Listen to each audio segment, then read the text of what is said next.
জুলাই গণ অভ্যুত্থানের ধারাবাহিকতায় 5ই আগস্ট আওয়ামী ফ্যাসিস্টের পতন ও ছাত্র জনতার বিজয়ের বর্ষপূর্তি পালন উপলক্ষে সুনামগঞ্জের তাহিরপুর উপজেলায় বিজয় মিছিল অনুষ্ঠিত হয়েছে। বিস্তারিত থাকছে সুনামগঞ্জ থেকে সাদিকুল ইসলাম বাচ্চুর প্রতিবেদনে।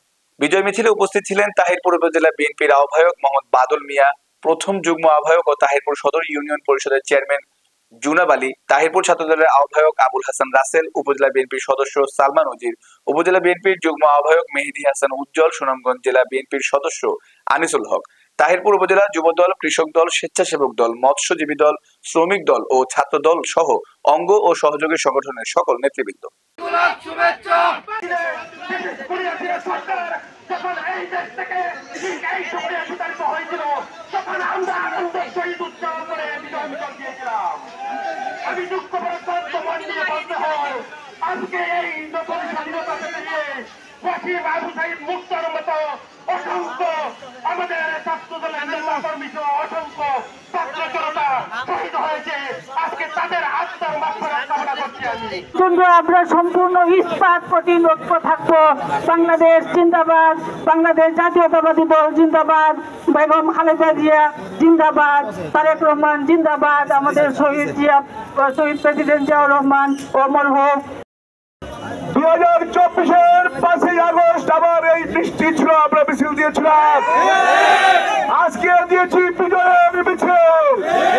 সংগ্রামী বন্ধুরা আমার, আপনারা জানেন এই ফ্যাসিস্ট খুনি হাসিনার অত্যাচারের পরিমাণ যখন বেড়ে গিয়েছিল তখন আল্লাহর আরশ পর্যন্ত কেঁপে উঠেছিল।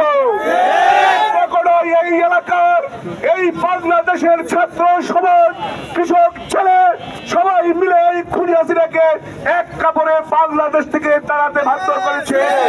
24-এর 5ই জুন থেকে 5ই আগস্ট পর্যন্ত এই বাংলাদেশের ছাত্র জনতা, ছাত্রদল, যুবদল, আবু সাইদ মুগ্ধ এবং ওয়াসিম সহ অগণিত মানুষ প্রাণের বিনিময়ে আজকের এই স্বাধীনতা আমরা পেয়েছি।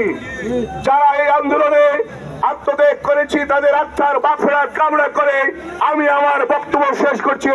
আসসালামু আলাইকুম। বিশ্ববিদ্যালয়ের ছাত্র জনাব ওয়াসিম চৌধুরী, তারপরে শহীদ হয়েছেন কারমাইকেল বিশ্ববিদ্যালয়ের ছাত্র জনাব আবু সাইদ। ছোট্ট বাচ্চারা আন্দোলনরত নেতৃবৃন্দকে পানির বোতল দিতেন, মুক্ত এসে বলতেন পানি লাগবে, পানি, পানি লাগবে, পানি।